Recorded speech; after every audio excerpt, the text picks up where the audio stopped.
Now at 12:30, we get our last look at how some key races are shaping up for Election Day. The latest Marquette Law Poll just released its latest and final poll numbers.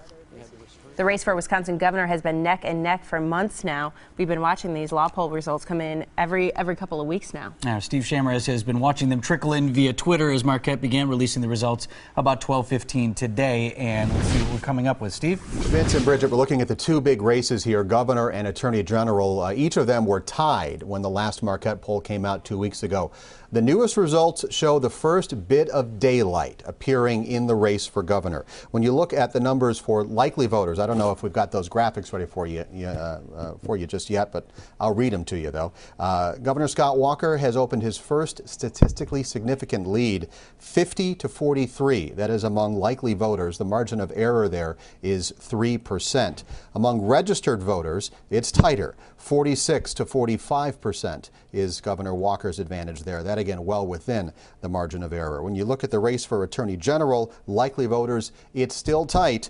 43% for Brad Schimmel, 39% for Susan Happ. So that race is still the tight one to watch. But again, we got our first bit of daylight here, especially among the likely voters in the race for governor. So what do we take away from these new numbers? The pollster Charles Franklin puts it this way. Right now, more Walker supporters say they will vote than Burke supporters say they will turn up and vote. And at this point right now, that's what's really going to matter on Election Day. It is all about ground game at this point, with each camp trying to get as many of its voters to the polls as possible next Tuesday.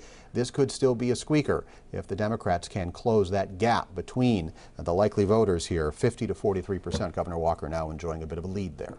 That's why it was so interesting, Steve, when you heard the governor on the campaign trail say yesterday that he's really going after those undecided voters. There are like 3 undecided voters left in the state of Wisconsin. Interesting that instead of saying he's in the get out the vote methodology, he's still trying to find people who maybe don't have their minds made up? I don't know if it's as much about that as it is for each side trying to get its hardcore base voters to the polls. I mean, there's a point here where, I talked to some Democrats who are involved in this, that, Republicans run out of voters. That they believe there are more Democrats in Wisconsin than there are Republicans. And all Democrats have to do is get those people to the polls. If they don't do that, Republicans win by default because they may be more motivated to go cast a ballot. So that is the very interesting thing we're going to have to watch next Tuesday, is who gets their voters to the polls, and that will determine our winner. Vince and Bridget.